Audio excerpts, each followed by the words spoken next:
Tune in tomorrow. Same bat time, same bat channel. Where's my flying car? I mean, these lockdown days, it's like we live in skypad apartments, unable to enjoy the ruined natural world outside and below, but we get to enjoy all the modern conveniences of electricity, water, and we push buttons all day. Those of us lucky enough to be working still have repetitive jobs with no chance of advancement, stressed out management, a la Spacely versus Cogswell. Is this what our lives are meant to be? Stretched out in front of massive view screens watching others enjoy the world, or are we meant to be out in the world ourselves, experiencing it and free?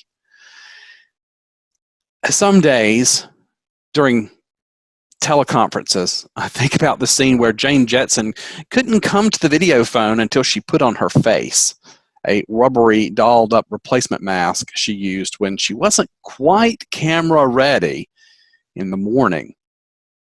We need to take stock of what our forebears died to preserve. Their family, their land, their faith, their country, built on the freedom from oppression, central control, and burdensome taxation. And we have little time, a short window of opportunity to ensure that this time of reset, that we can build the world that we need, that we want for our children and their children's children, and not some dystopia of Soylent Green. And that means that a lot of truth needs to come out very fast. And we're all going to have to be present. We're all going to have to take our place. Let's talk a little bit about this lingua franca, because I talked about Soylent Green and Jetsons. You may not have any idea what I'm talking about. How about eagles catching snakes? Tolkien referred to the Yanks saving the day in World War II, right? Or was he talking about something much older in his tale of the medieval? The Eye of Sauron that belongs to that devil, whose minions reshaped the world around them into the hell that served him. It would take nobility, strength, courage, and fortitude to resist the evil of the golden One Ring that enslaved its host and destroyed those who carried it, and to be able to make sure that it got to the one place that it could utterly be removed and destroyed itself into the fiery pit where it was forged. Similar scene happens in Terminator. The machine returns to molten hot metal, and it is unmade.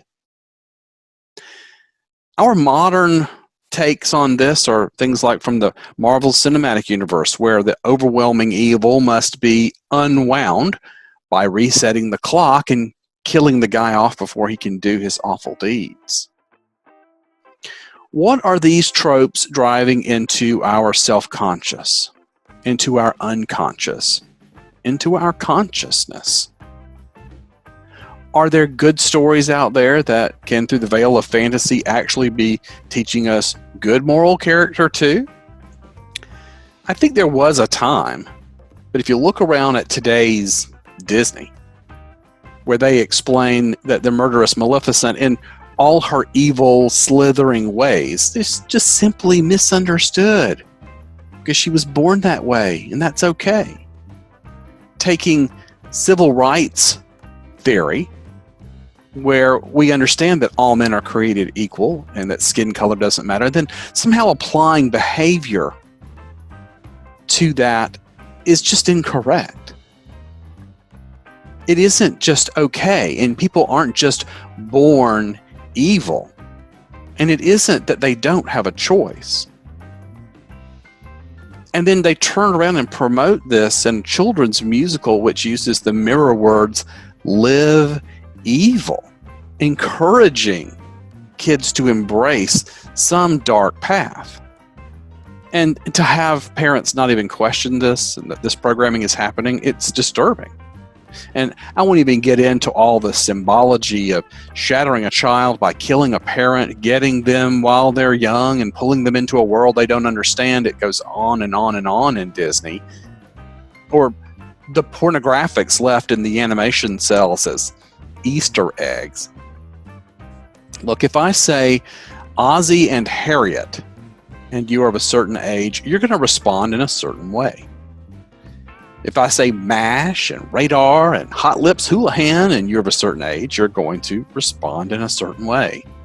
If I say Babylon or Lamb's Blood on a Doorway. If I say Disco Inferno or Arena Rock. If I say Linda Carter or David Hasselhoff. If I say Madonna or Def Leppard, if I say SpongeBob or Cow and Chicken, if I say Teletubbies or Barney, if I say Stevie Winwood versus Steve Winwood, if I say Lady Gaga or Beyonce, or if I say JoJo or Mob Psycho, chances are you're going to react to some of these stimuli because you have a frame of reference, positive or negative to it. But what if you had no frame of reference? How do you feel when I ask that last question? Most of my audience don't know about anime, so a question about JoJo or Mob Psycho has no relevance and paints no picture. But for those who have the shared experience, there is a lot to discuss. And there are many who don't know. What is Babylon? Or what is Lamb's Blood on a Doorway? What are we willing to do to express ourselves and to belong? In this era of information, disinformation, my truth, fake news, and propaganda authorized from government, are we better able to speak language or not? Do we have a lingua franca? Are we better able to reach sheep if we understand the language, or are we better off encased in our own code? You might be led to ask the question, can others be educated? Do we even bother? Can they even be saved? Look, what if those who came before, those who forged the way, those who paved a path of freedom, felt that the cause was worthy, but the path was just too hard? What if Christ looked at the sacrifice he would have to make to fulfill the burden of the world's pain for sin and death and said, "It is more than I can do"? Realize he did not. He said, "Thy will be done," and that it's not our will. It's not the government's will. It's not the will of our social circles. It's God's will for his purposes. And as we turn our lives over to him, he will show us the path we must walk. We may not have the big picture. We may never know the big picture. His designs are great and grand, and we must trust in him that he'll never lead us astray. We must be willing to pray for guidance and know that we can discern what is truth with the influence of the Holy Ghost. Feel this as a burning influence in our bosom. It's like a flashlight on a dark path. We can see a little way ahead of us. So with that discernment on board, let's reflect on what the farmer of our feedlot has fed us. Rather than feasting on the words of Christ or stories of saints and righteousness, rather than spending hours with our children or parents to teach or learn moral truths, our television world and our movie universe have overwritten these important moments with other themes, and we've allowed ourselves to be taught by them. Doesn't mean it's all bad. There are good and bad people all over. They all have agendas, though. Some do good, some do ill. Some just do for selfishness. We're all fans of something. We all devote ourselves to different things. How we spend our time tells a lot about who we are, and our paths are forged through those choices. As a former fan of media entertainment culture, if you can call it that, I find myself mulling more deeply over all of it, how it changes us, how it normalizes some things. For those of you who've been exposed in our lockdown to the radioactive Tiger King phenomenon, you'll know that the old media, those ideas have fully integrated into the new media. We had hoped that the new internet, when it sprung into existence, would free information, inspire masses, that the information would not be locked up in small cells, that we would all become educated philosophers, happy, successful in our modernity. But instead, the bandwidth is filled with backwater psycho trash that normalizes the worst possible behavior, where there are no heroes, just villains. And from the context, the idea of murderous, polyamorous, lion tamer cults as competing factions in our culture as the new normal, how appropriate that these days truly are bread and circuses for America. Atomic batteries to power.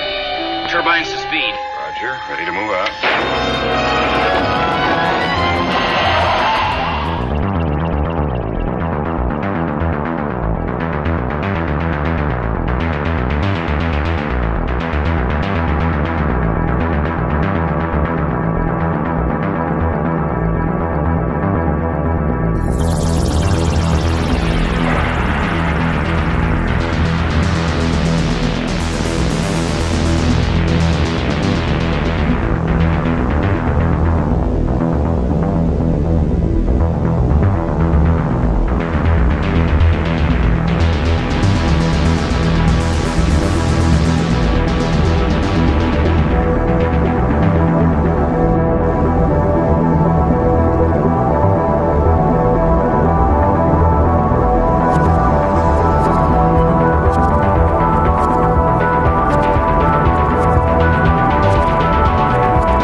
Believe President Trump is the only candidate for the job?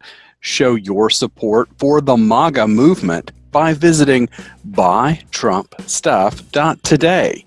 You can find hats, shirts, drinkware, novelty items, seasonal goods, and so much more. Choose from his, hers, and items for the little tykes. Make them cry again in 2020. Keep America great with buytrumpstuff.today. That's buytrumpstuff.today, a proud sponsor of this Last Scout Radio Network content.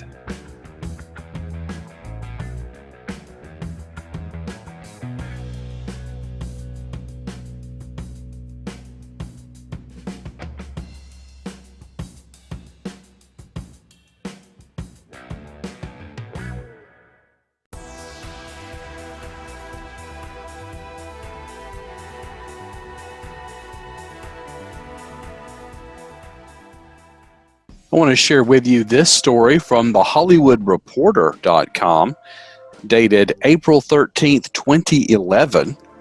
China bans time travel films and shows, citing disrespect of history. This order comes during the year of the 90th anniversary of the founding of the Communist Party of China. I wonder if this had anything to do with Mulan's story coming out from Disney. Beijing, China's media authorities have stopped the clock on time travel in film and television, saying the science fiction notion disrespects history.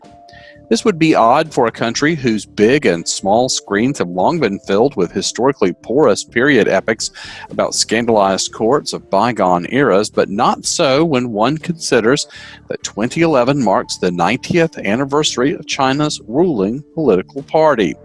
The rationale for the time travel ban is whatever isn't possible in the real world belongs to superstition, said film critic and journalist Raymond Zhu Liming, who notes that time travel is untouched by censors in Chinese literature and theater. In the electronic mass media, however, which in China reaches the world's largest TV audience and the globe's fastest growing movie market, the idea of time travel presents a clear and present danger. Now, I guess this is the situation for the CCP, is you don't want your people asking what if. They just have to accept things as they are and move on. In time travel dramas such as Myth, currently popular on Chinese TV, audiences seem to like the story of a modern man going back to ancient China where, after some adjustment, he finds love and happiness.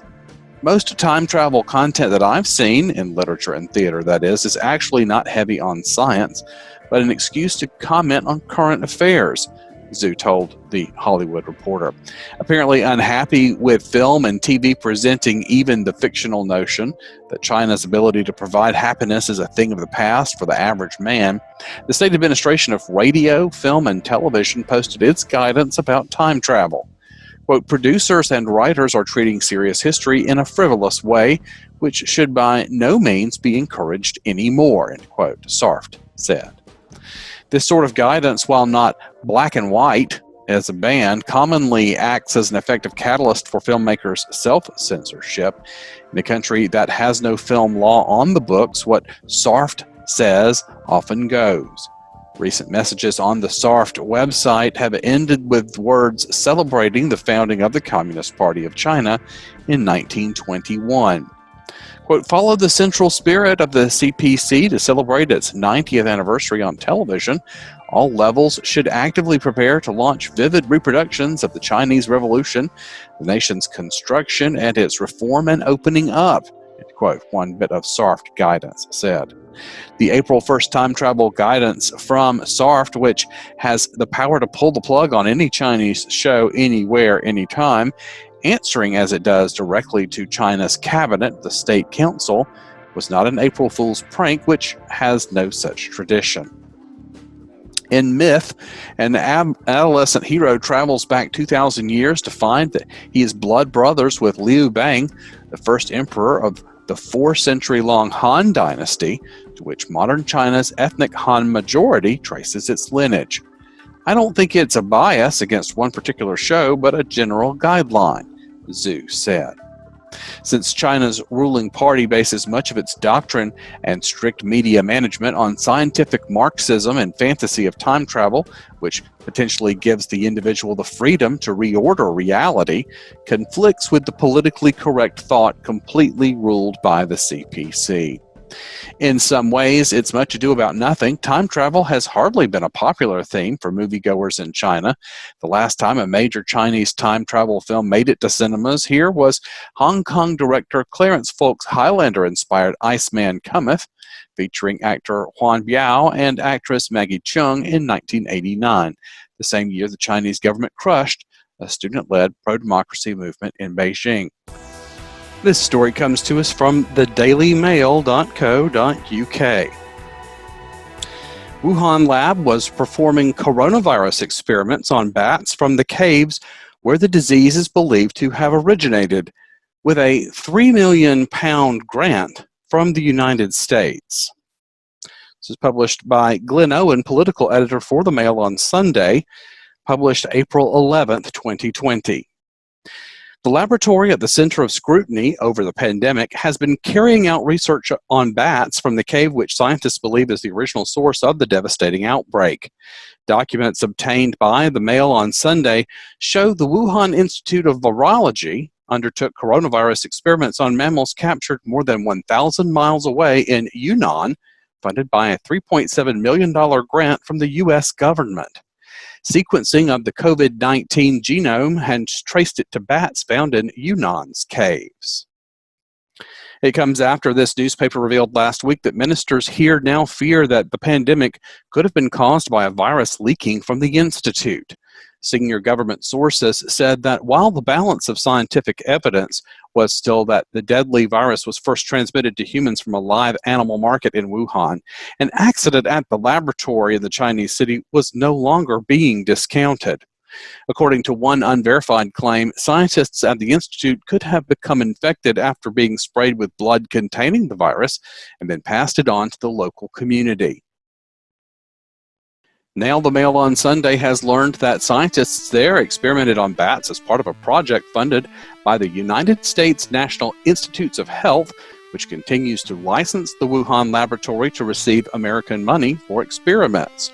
Results of the research were published in November 2017 under the heading Discovery of a Rich Gene Pool of Bat SARS-related Coronaviruses Provides New Insights into the Origin of SARS Coronavirus. The exercise was summarized as bats in a cave in Yunnan, China, were captured and sampled for coronaviruses used for lab experiments. All sampling procedures were performed by veterinarians with approval from the Animal Ethics Committee of the Wuhan Institute of Virology. Bat samplings were conducted 10 times from April 2011 to October 2015 at different seasons in their natural habitat at a single location, a cave in Kunming, Yunnan Province, China. Bats were trapped and fecal swab samples were collected. Another study published in April 2018 was titled Fatal Swine Acute Diarrhea Syndrome Caused by an HKU2-related coronavirus of bat origin, and described the research as such. Following a 2016 bat-related coronavirus outbreak on Chinese pig farms, bats were captured in a cave and samples were taken.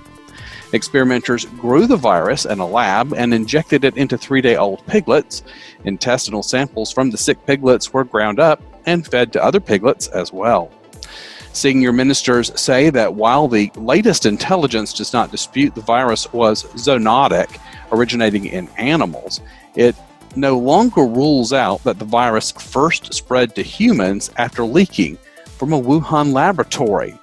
Last week, further doubt was cast on the animal market theory after Cao Ben, a doctor at Wuhan Jinintan Hospital, highlighted research showing that 13 of the first 41 patients diagnosed with the infection had not had any contact with the market.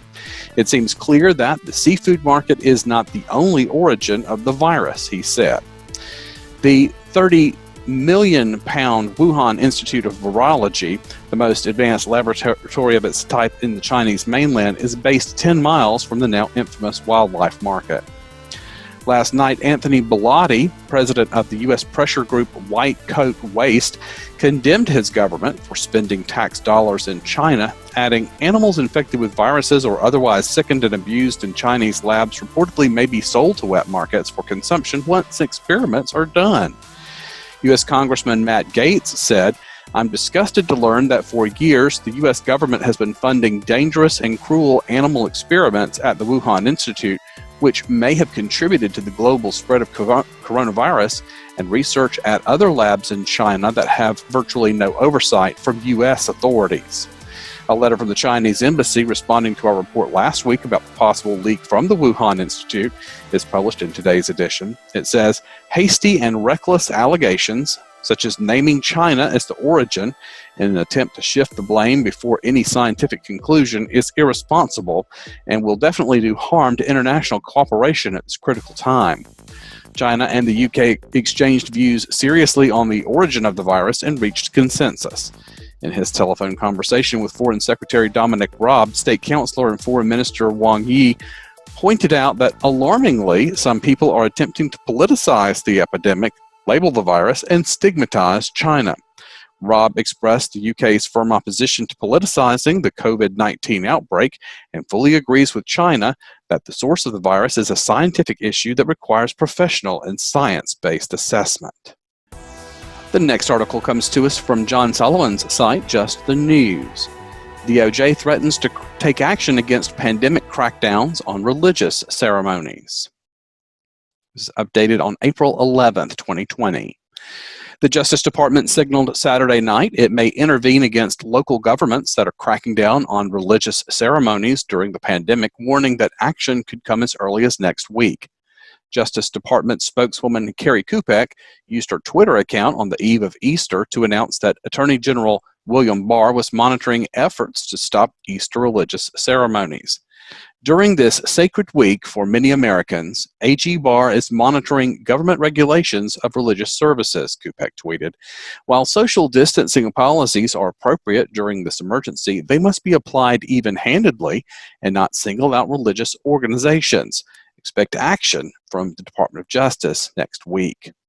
The statement comes as numerous municipalities across the country have purportedly been taking actions to stop churchgoers from celebrating Easter together, including in Louisville, where the mayor threatened to track license plates and fine anyone who attends a public ceremony. A federal judge Saturday actually blocked Louisville Mayor Greg Fisher from enforcing his ban on drive-in church services on Easter, calling it unconstitutional. An American mayor criminalized the communal celebration of Easter. U.S. District Judge Justin Walker wrote while issuing a temporary restraining order.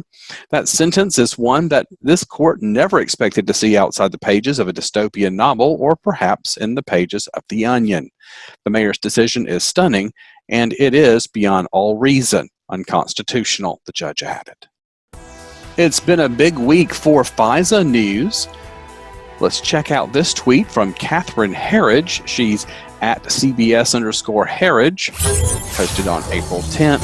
FISA, read footnote 350, FBI effort to verify Steele dossier. Quote, the redacted stated that it did not have high confidence in this subset of Steele's reporting and assessed that the referenced subset was part of a Russian disinformation campaign to denigrate U.S. foreign relations. That's right, folks. The FISA was based on Russia disinformation. So yes, we do have a problem with Russia, just not the way that the mainstream media would have you believe. Let's have a look at this other link from Twitter. This is from John Solomon Reports. False information in Steele dossier was part of a Russian disinformation campaign to denigrate U.S. foreign relations, FBI told. It's on the same page as Catherine. He posted this story over at his site, Just the News. FBI failed to review Steele's ties to Russians, warned some of dossier was Moscow disinformation. Key FBI officials failed to review an intelligence file identifying Christopher Steele's ties to Russian oligarchs and were later advised some of the information he provided agents in his dossier appeared to be misinformation planted by Russian intelligence, according to declassified information made public on Good Friday. The explosive revelations were contained in footnotes that had been originally redacted from Justice Department Inspector General Michael Horowitz's December report on FBI failures in the Russia case. The information was provided to 2 Senate committees in recent days. One of the newly declassified footnotes highlights a glaring misstep early in the Russia case when key officials failed to review the intelligence control file for Steele, a former MI6 agent who approached the FBI with unverified allegations about Trump after he was hired to do opposition research by the firm working for Hillary Clinton and the Democratic Party. Checking such files is a basic procedure in counterintelligence probes when an informant's involved, officials told Just the News.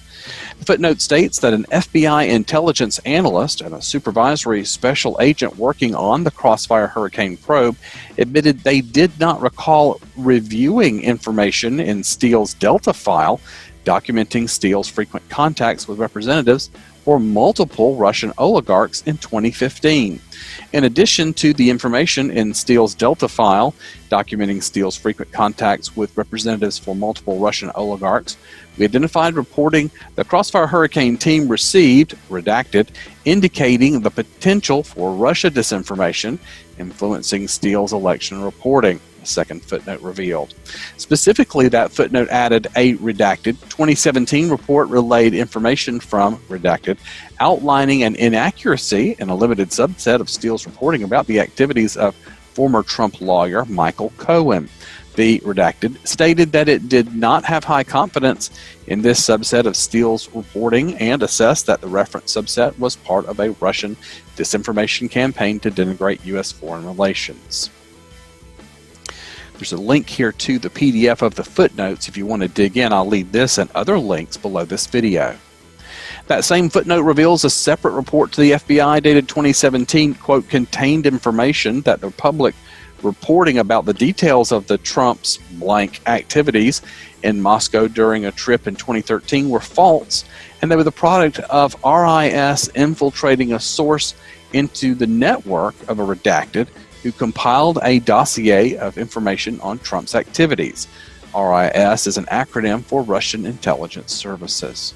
The new information provides the most explosive information to date that FBI officials had serious reason to doubt Steele's dossier when it first arrived, and during the time it was used to support FISA surveillance warrants targeting the Trump campaign in late 2016 and 2017. Senators Ron Johnson, Republican from Wisconsin, and Chuck Grassley, Republican from Iowa, who worked to get the footnotes declassified, said Friday the information withheld from the American public for 2 years confirms the FBI collusion probe that dogged the Trump administration was flawed from start to finish and covered up by a false narrative driven by news media leaks. For years, the public was fed a healthy diet of leaks, innuendo, and false information to imply that President Trump and his campaign were part of a Russian conspiracy to spread disinformation, the senators said. The FBI's blind pursuit of the investigation, despite exculpatory and contradictory information, only legitimized the narrative. The mounting evidence undercutting this narrative should have stopped the investigation early in its tracks. Instead, it took several years and millions in taxpayer dollars to conclude that the allegations were baseless. You can read the newly declassified documents again here at this link. Over at the Daily Caller, there was some discussion about FISA as well. This is dated March 31st. This rolls back a little bit further from the table. DOJ IG checked 29 more FBI spy warrants and found problems with all of them. This comes from Chuck Ross, investigative reporter. The Justice Department's Office of the Inspector General has a lack of confidence in the FBI's procedures to validate information used to obtain spy warrants on American citizens, the watchdog said in a report released Tuesday. The Office of Inspector General found errors in all 29 of the Foreign Intelligence Surveillance Act warrant applications that were subject to the review. The audit is a follow-up to an investigation of the FBI's surveillance of Carter Page, the former Trump campaign aide. A report of that investigation blasted the FBI for making dozens of errors and omissions in 4 applications the Bureau submitted to the Foreign Intelligence Surveillance Court. These findings prompted the Justice Department to retract 2 of the warrants because they were based on faulty information. The OIG review released Tuesday suggests that the FBI's problems are widespread. Quote, as a result of our audit work to date, and as described below, we do not have confidence that the FBI has executed its Woods procedures in compliance with FBI policy, end quote, the OIG said in a memo to FBI Director Christopher Wray. As part of the review, the OIG reviewed documents known as Woods files for 29 applications filed from between October 2014 and September 2019. FBI agents and officials were supposed to provide proof in the Woods files for every factual statement made in applications submitted to the FISA court in order to show that applications are scrupulously accurate.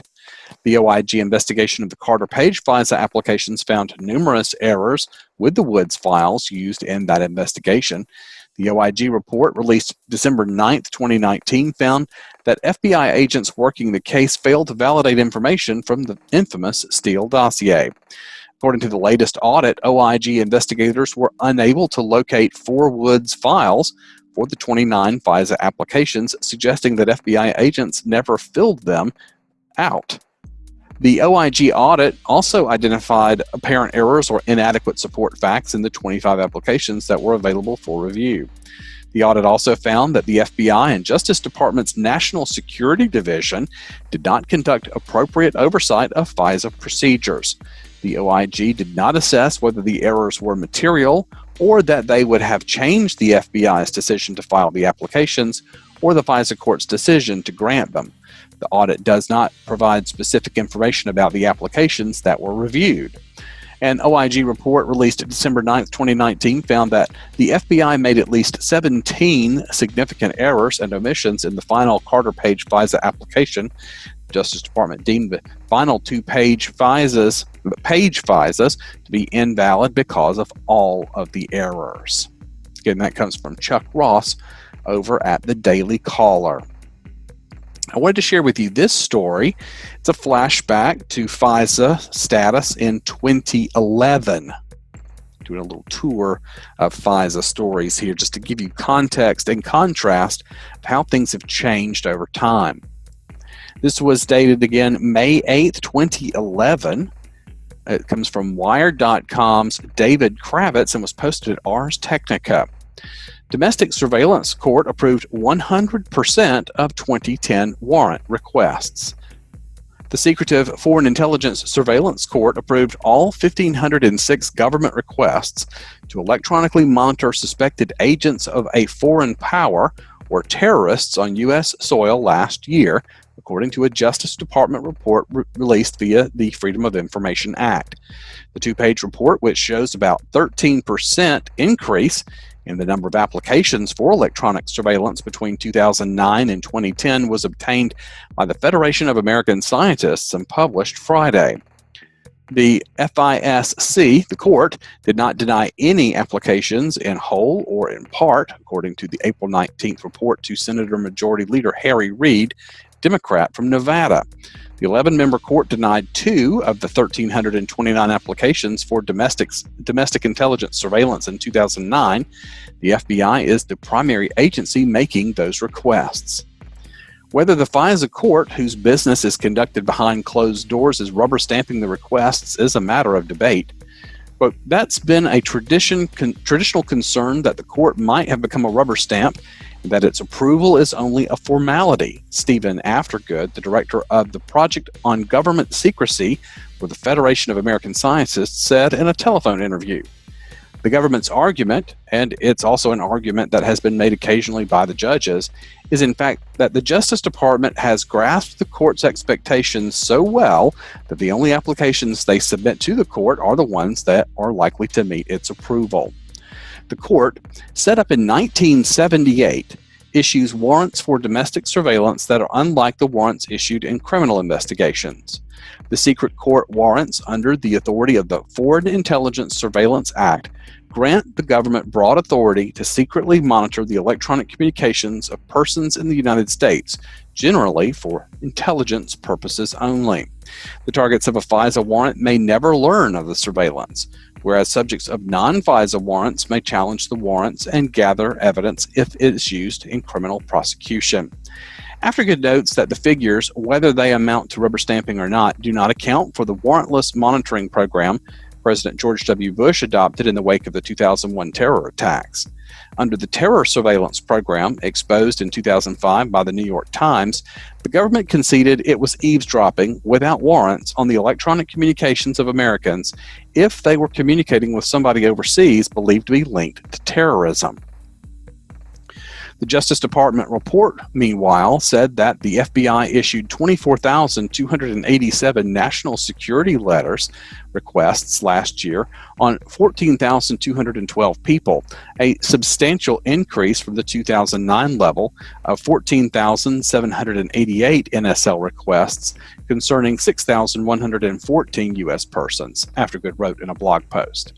In 2008, there were 24,744 requests regarding 7,225 people. National security letters are written demands from the FBI that compel internet service providers, credit companies, financial institutions, and others to hand over confidential records about their customers, such as subscriber information, phone numbers, and email addresses, websites visited, and more. They do not require court approval, and the FBI need merely assert that the information is relevant to an investigation, and anyone who gets a national security letter is prohibited from disclosing that they've received one. Here's a link to all 32 annual Foreign Intelligence Surveillance Court reports to Congress made available by the Federation of American Scientists. I encourage you to use this link here over at Ars Technica and read for yourself. Now let's take a quick tour back to FISA flashback for 2018. FISA against Trump, bogus, and should be declassified. That's what Nunes was saying in the Washington Examiner.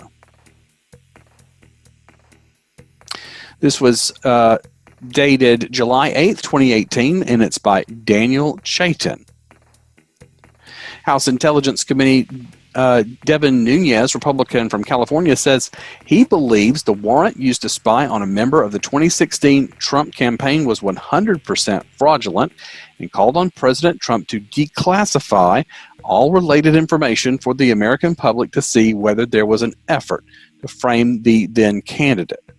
Speaking about the alleged use of an informant to spy on Trump's campaign during the Russia investigation, Nunes told Fox News on Saturday what could be even worse is if there were informants that were being run into the Trump campaign and their associates before July 31st, the known start of the inquiry. While Nunes, in his capacity as intelligence chairman, has sought information related to the genesis of the investigation and recently has referred dozens of names to his counterparts in the Judiciary and Oversight Committees to use their task force to expand the inquiry, the Justice Department has been resistant to fulfill all his demands. Nunes said this clash could end if Trump got involved in declassify pertinent parts of a Foreign Intelligence Surveillance Act warrant used to spy on one-time Trump campaign aide Carter Page. The DOJ and FBI first obtained a warrant to conduct surveillance on Page in October 2016. The warrant was subsequently renewed 3 times at 90-day intervals. Quote, the President of the United States is going to have to declassify all this information so the American public knows exactly what the counterintelligence resources that we have in this country, what they were used for, Nunes said. The Republican majority of the House Intelligence Committee released an unclassified memo in February alleging the DOJ and FBI sought the authority to spy on Page using the infamous Trump dossier, which contains compromising yet unverified claims about Trump's ties to Russia. The memo alleged that agents failed to disclose to a federal judge that the research of dossier's author, ex-British spy Christopher Steele. At the time, Nunes conceded that he did not personally read the underlying documents used to put together the memo, which earned him a round of criticism from his Democratic colleagues. But note, he was vindicated. He was vindicated in the end. What we're finding out now that the declassification is occurring is that Nunes knew and what he was saying was accurate. And he was roundly mocked by media and the left for telling the truth. Looking for more Last Scout radio fun? Check out the schedule. Mondays, join me for Atomic Biscuits on YouTube at 8 p.m. Eastern.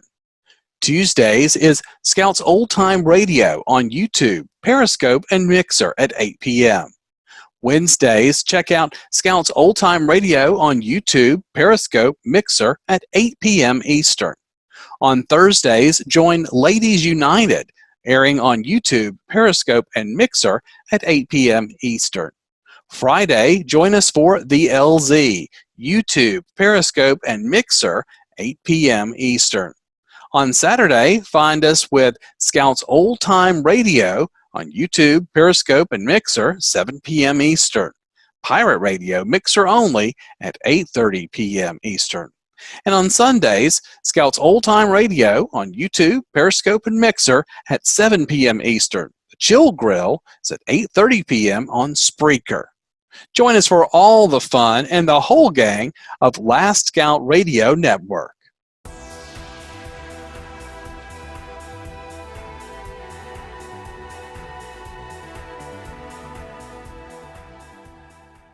This story comes from Breitbart. It was dated on Easter Sunday. New York Times, no pattern of sexual misconduct by Biden. No, nothing wrong, nothing to see here. Come over here, come over here. Smell your hair. The New York Times published an account of Tara Reade's allegations of sexual misconduct against then Senator Joe Biden, Democrat from Delaware, concluding that there was, quote, no pattern of sexual misconduct by Biden, but beyond hugs, kisses, touching that women previously said made them uncomfortable. Reade filed a criminal complaint late last week in Washington, D.C., alleging that in 1993, when she worked for Biden as a staffer, he pushed her against a wall and forcibly penetrated her with his fingers, according to a report by Business Insider. Biden has denied the allegations. The Times summarized their investigation and findings on a Twitter thread. Wait, aren't they like a paper? They print stuff? Did they really buy her story? In the article, the Times reported a pattern of unwanted conduct, then concluded there was no pattern of sexual misconduct. So there's a pattern of unwanted conduct, but no pattern of sexual misconduct. Come on. Slice and dice. The inset quote here says, last year, Ms. Reade and 7 other women came forward to accuse Mr. Biden of hugging, kissing, or touching them in ways that made them feel uncomfortable. Ms. Reade told the Times then that Mr. Biden had publicly stroked her neck, wrapped his fingers in her hair, and touched her in ways that made her uncomfortable. Soon after, Ms. Reade made the new allegation in a podcast interview released on March 25th. The Times began reporting on her account and seeking corroboration through interviews, documents, and other sources. The Times interviewed Ms. Reade on multiple days over hours, as well as those she told about Mr. Biden's behavior and other friends. The Times has also interviewed lawyers who spoke to Ms. Reade about her allegation, nearly 24 people who worked with Mr. Biden during the early 90s, including many who worked with Ms. Reade, and the 7 other women who criticized Mr. Biden last year to discuss their experiences with him. No other allegation about sexual assault surfaced in the course of reporting, nor did any former Biden staff members corroborate any details of Ms. Reade's allegation. The Times found no pattern of sexual misconduct by Biden. Well, by all means, let's don't send anybody to investigate. Let's just call a few people up who didn't know anything about it. The Times was careful to place the allegations in context by noting past allegations against Trump. Well, of course they're going to do that because that's the filter that they live in. The Times coverage drew scorn from critics who noted that the paper, along with the rest of the mainstream media, had been only too willing to believe salacious and uncorroborated claims of sexual misconduct against Supreme Court Justice Brett Kavanaugh. And how about the salacious content of the Steele dossier? Whatever they can get their hands on that they can use as a political weapon against Trump. Biden is the presumptive Democrat Party nominee for president after Senator Bernie Sanders has suspended his campaign last week.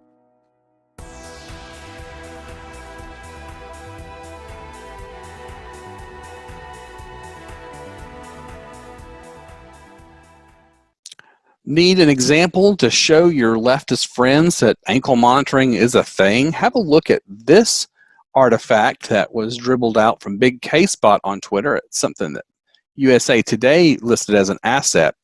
It talks about the conditions of release for Michael Avenatti and how he is going to have to participate in the location monitoring program, spend some time in a Board of Pardons approved 14-day program to make sure he doesn't have COVID-19.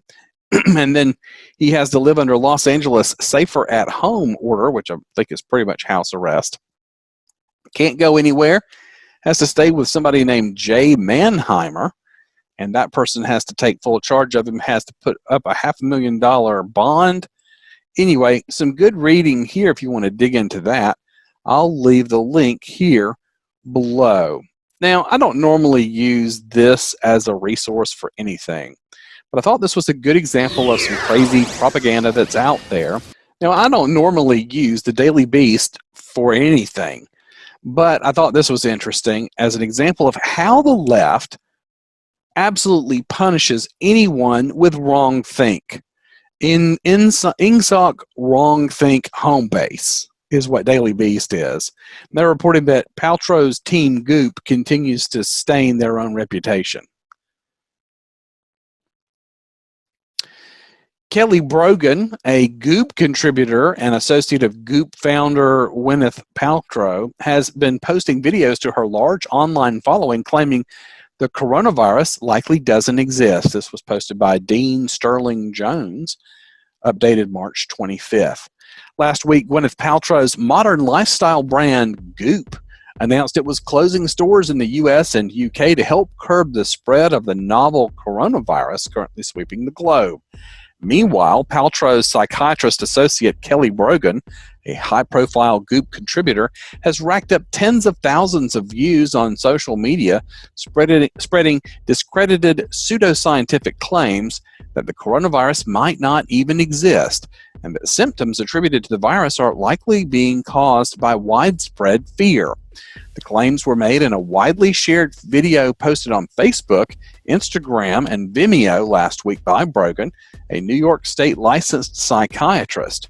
New York Times best-selling author, AIDS denialist, anti-vaxxer, and according to Goop, a trusted expert and recent contributor to its site and live events.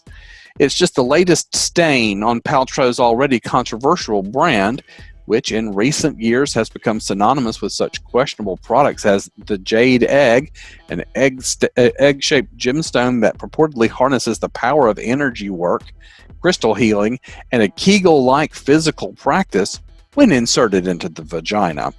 In the video, which was originally shared with paid subscribers of Brogan's health reclamation program, Vital Life Project, and has since been viewed over 75,000 times online, Brogan claimed that there is potentially no such thing as the coronavirus because it's not possible to prove that any given pathogen has induced death, and that the rising death toll caused by the virus is likely being accelerated by the fear of the virus itself.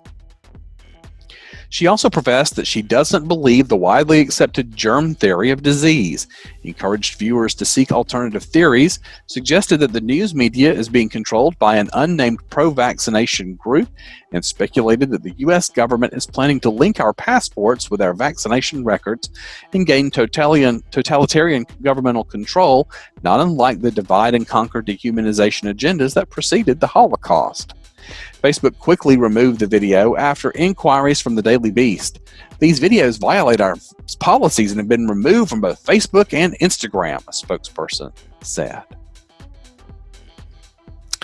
Goop declined comment, stating, "We would suggest reaching out to Dr. Brogan directly, as she didn't make those comments on Goop's platform." Vimeo, which is owned by the Daily Beast's parent company, and Brogan did not return requests for comment. Brogan attributed her claims about the coronavirus to the pseudoscientific theories of the late Reich Gerd Hamer, a ghoulish German doctor who, in 1986, had his medical license permanently revoked in Germany after a number of patients in his care died. Hamer's more recent victims include Suzanne Reiklau, a 12-year-old girl who suffered a painful death after Hamer gave her the all clear. According to Hamer's German New Medicine, all illness and disease, including pathogenic infections, are caused by psychological trauma, with specific traumatic experiences said to correlate with specific physical symptoms. For example, a child who is forced to live under the conservative or inflexible rule of an overbearing parent might develop rigid joints. To cure themselves, Hamer claimed patients must disavow conventional Western medicine, which he claimed was a conspiracy orchestrated by the Jewish chemo mafia, and overcome their unresolved trauma using non-pharmacological or natural treatment methods, including talk therapy. Medical authorities, including the German Cancer Society and the Swiss Cancer League, have widely denounced Hamer's theories as dangerous and lacking any scientific or empirical justification. Experts who spoke to the Daily Beast agreed there is no scientific basis for Brogan's analogous claim about the coronavirus. David Colquhoun, a British pharmacologist and noted scourge of scientific quackery, called Brogan's claims utter nonsense and said that he had never before heard such an explicit denial of germ theory. She's a very, very dangerous fantasist, Colquhoun said. I wonder whether she takes antibiotics if she gets a bacterial infection. Benjamin Radford, deputy editor of Skeptical Inquirer, which publishes investigations debunking paranormal phenomena and fringe science, said Brogan's video should be viewed in the context of other populist pseudoscientific claims such as miasma theory and the law of attraction, and questioned whether she was a real doctor. There's always been this sort of populist appeal by people who reject science, and that's exactly what's going on here, Radford said. Unfortunately, outbreaks like this are exactly the wrong time to bring up these things because they divert people from legitimate evidence-based treatments. Brogan's credentials were also called into question by Peter M. Heimlich, a medical fraud researcher and son of Dr. Henry Heimlich of the famous maneuver. Disclosure, the younger Heimlich is a friend of the author. In a March 22nd letter shared with the Daily Beast, Heimlich asked the Office of Professional Medical Conduct, which is a branch of the New York State Department of Health, to determine whether Brogan misrepresented her board certifications online. The letter highlights potentially misleading claims on Brogan's site that she's currently board certified in the areas of psychiatry and psychosomatic medicine, consultation psychiatry through the American Board of Psychiatry, and neurology, and that according to their online database, she's no longer certified in either specialty. The reason I wanted to talk about this is, first of all, that they love to go after anybody who thinks outside the box. And secondly, in a controlled opposition way. They find someone that is maybe willing to think outside the box. They lump them into the crazies on the other side, amplify it a great deal so that they can point back to it later and say, man, those people are all nuts together. They don't care who they throw under the bus. I want you to think about propaganda, social censorship, social credit, and social distance this week and how they're all related. And I'll see you out on the internet.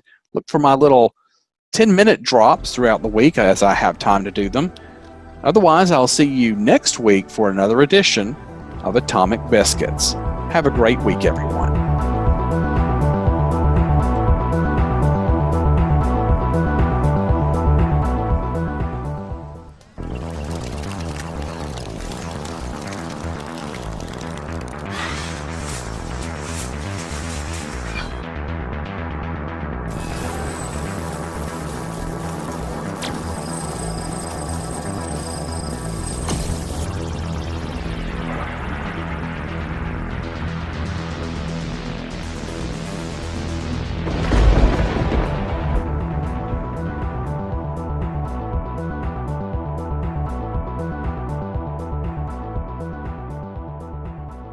Stop by Last Scout Radio's Patreon page. That's Choctaw LSR Radio. Log in, select a membership level, and give what you can. Choctaw will appreciate your contributions. There are different levels. Check out his channel and all the other great stuff that you can find only here on Last Scout Radio.